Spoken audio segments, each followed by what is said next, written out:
The university library was supposed to be the safest place on campus after dark. Turns out, the real predators wait until closing time. I was pulling an all-nighter during finals week my junior year at college in Columbus, Ohio. The main library stayed open until 2 a.m. during finals, and it was my only refuge from my noisy roommates.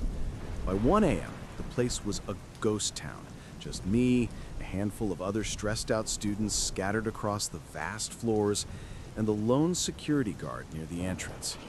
I had claimed a large table in the quietest section, surrounded by towering bookshelves in the dimly lit American history wing, hoping the silence would help me focus. Around 1:15 a.m., a guy I hadn't seen before walked into my section. He looked older, maybe late 30s, definitely not a student. He bypassed several empty tables and sat down directly opposite me, dropping a single worn textbook onto the table. I tried to ignore him, focusing on my laptop screen, but I could feel his eyes on me. After a few minutes of uncomfortable silence, he cleared his throat. "Hey man, sorry to bother you. You wouldn't happen to know anything about, advanced astrophysics, would ya? Professor Miller is killing me with these problem sets." I shook my head. "Sorry, history major." I hoped that would be the end of it, but he kept talking, rambling about how hard the class was, how unfair the professor was. His story felt rehearsed, unnatural. I glanced up and saw he wasn't even looking at his textbook. He was just staring at me with a faint, unsettling smile. My internal alarm bells started ringing. This guy wasn't studying. He was watching. I decided I needed to get out. I started packing my bag slowly, trying to act casual. Long night, gotta get some sleep. As I stood up, he stood up too, mirroring my movement. "Yeah, me too. Which dorm you heading back to?" I named a dorm on the opposite side of campus, a complete lie. He nodded slowly. "Ah, nice. Maybe I'll walk that way too." My heart was pounding. I walked quickly out of the history wing towards the main exit, acutely aware of his footsteps echoing behind me, keeping pace. As I approached the front desk, I made eye contact with the security guard and subtly tilted my head back towards the man following me. The security guard, bless him, understood immediately. He stepped forward as the man reached the desk. "Excuse me, sir, can I see your student ID?" The man froze. He stammered, patted his pockets. Must have left it in my room." The guard pressed, asking which room, what building. The man couldn't answer, just mumbled incoherently, before the guard firmly escorted him out the front doors. "We get non-students trying to sneak in sometimes. Be careful heading back." I thanked him, waited a few minutes, then pushed open the heavy library doors into the cold night air. The campus quad was deserted. I started walking quickly towards my actual dorm, constantly looking over my shoulder. Halfway across the quad, I heard it. Running footsteps, pounding on the pavement behind me. I spun around. It was him, sprinting towards me out of the darkness, his face contorted in rage. I didn't even have time to yell before he tackled me, sending us both crashing onto the cold grass. A hand clamped over my mouth, smelling of stale cigarettes. "Should have just kept your mouth shut," he snarled, his other hand fumbling inside his jacket. I thought I was dead, but just then, the piercing beam of a flashlight hit us, followed by the security guard's booming voice. "Hey, get off him! Police are on the way!"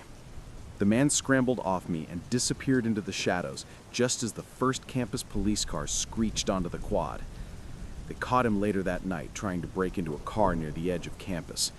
Turned out he had no affiliation with the university and had a record for assault.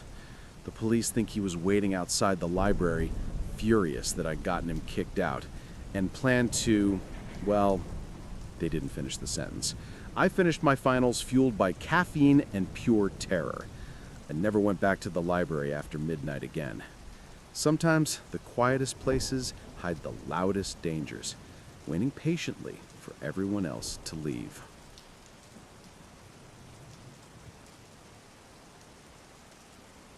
The children's section of the library was my kingdom, until a stranger decided he wanted the keys. When I was 11, the town library in Augusta, Maine was my Saturday sanctuary. My dad would drop me off for a few hours while he ran errands, and I'd lose myself in the graphic novel section. It was my favorite place, quiet, safe, filled with stories. The children's section was tucked away in a back corner, usually staffed by a friendly librarian and populated by other kids browsing the shelves. On this particular October afternoon, it was unusually quiet. I was deeply engrossed in a new superhero comic when I got that prickly feeling on the back of my neck, the feeling of being watched. I looked up. A man I didn't recognize was sitting at an empty table nearby, pretending to read a newspaper, but his eyes kept flicking up towards me. He looked out of place, too old for the kids section, too clean-cut for someone just killing time. I tried to ignore him, burying my nose back in my book, but the comfortable silence of the library now felt charged, tense. After a few minutes, he folded his newspaper and walked over, stopping right beside my chair. "That's a good one," he said, pointing at my comic with a smile that didn't quite reach his eyes.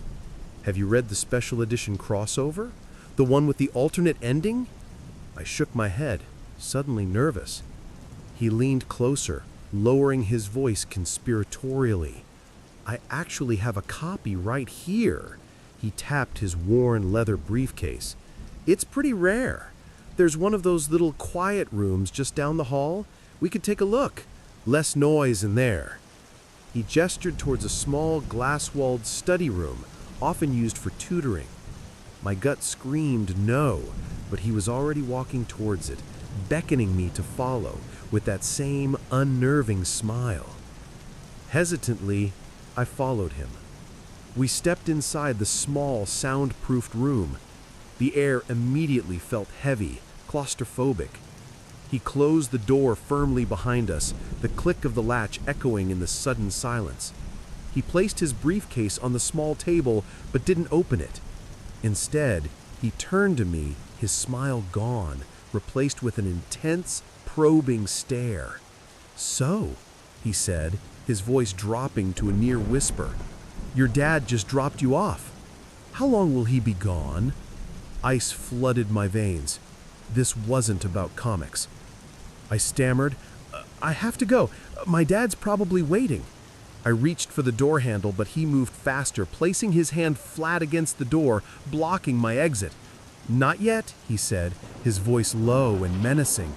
"We haven't finished our chat." Panic surged through me. I opened my mouth to yell, but just as I did, the door handle on the outside jiggled. A face peered in through the glass, one of the librarians looking confused. She saw the man blocking the door, saw the terror on my face, and her eyes widened. She immediately reached for the radio clip to her belt. The man saw her. His eyes darted between me and the librarian. Then, without a word, he shoved past me, yanked the door open, and sprinted down the hallway and out of sight.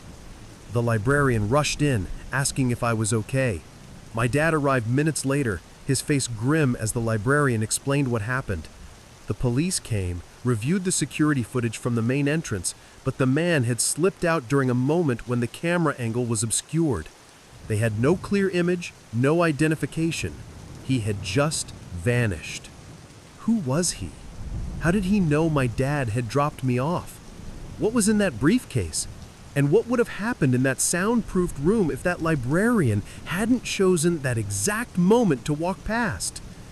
The library used to be my safe haven. Now, every time I walk past those quiet rooms, I feel a chill, remembering the click of the latch and the feeling of the walls closing in. Closing the library alone was part of the job. Discovering I wasn't actually alone was the beginning of the nightmare. I worked the late shift at the old Carnegie Library in downtown Savannah, Georgia. It was a beautiful, cavernous building, full of marble floors and echoing silences. especially after hours. My job was simple: make the closing announcement, lock the massive oak doors exactly at 9 p.m., then spend an hour doing the final rounds, shutting down computers, tidying reading rooms, and making sure no one had fallen asleep in a forgotten corner. It was usually peaceful, just me and the ghosts of literature past. On this particular October night, everything felt slightly off. A heavy fog had rolled in off the river, pressing against the tall arched windows, muffling the already quiet city sounds.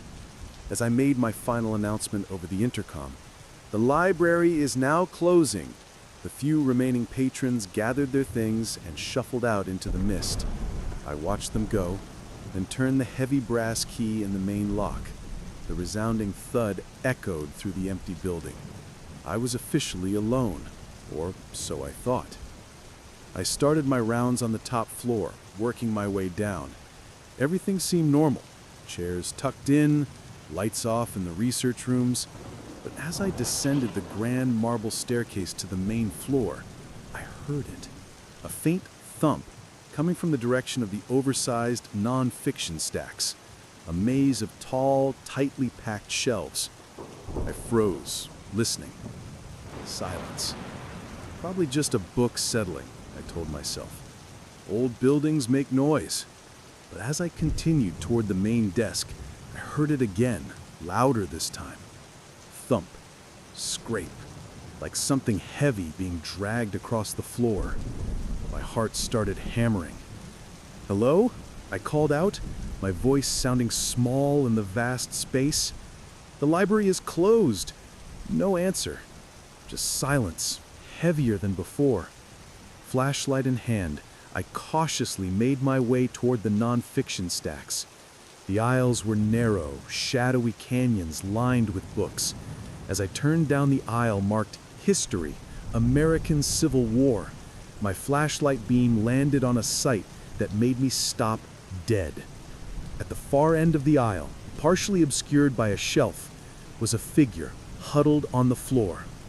It was a man, dressed in ragged clothes, his back to me. He wasn't moving. "Sir?" I whispered, my voice trembling. "Sir, the library is closed. You need to leave." He didn't react. I took a hesitant step closer, raising my flashlight higher. That's when I saw the book lying open on the floor beside him, its pages dark and stained, and I saw the glint of metal in his hand, a large, wicked-looking hunting knife, which he was slowly, methodically scraping against the stone floor. Thump, scrape. He knew I was there. He just didn't care. Suddenly, he stopped scraping. He slowly, deliberately turned his head, looking back over his shoulder directly at me. His face was gaunt. His eyes were wide and filled with a terrifying, vacant intensity. He didn't speak. He just offered me a slow, predatory smile. I didn't wait to see what happened next. I turned and ran, my footsteps echoing like gunshots on the marble floor. I fumbled with the heavy lock on the front door, my fingers numb with fear, expecting him to be right behind me. I finally got the door open and burst out into the foggy night, not stopping until I reached the safety of the streetlights blocks away. I called 911 from a nearby payphone. The police searched the library thoroughly. They found the hunting knife and the stained book abandoned on the floor in the history aisle. But the man was gone. There was no sign of forced entry or exit. How did he get in? How did he get out? Had he been hiding there all day, waiting for closing time? What was he planning to do with that knife? They never found him. I quit my job the next day. Sometimes I still have nightmares about that smile in the shadows and the sound of metal scraping against the stone in the dead silence of the closed library. Some stories, I learned, shouldn't stay on the shelves.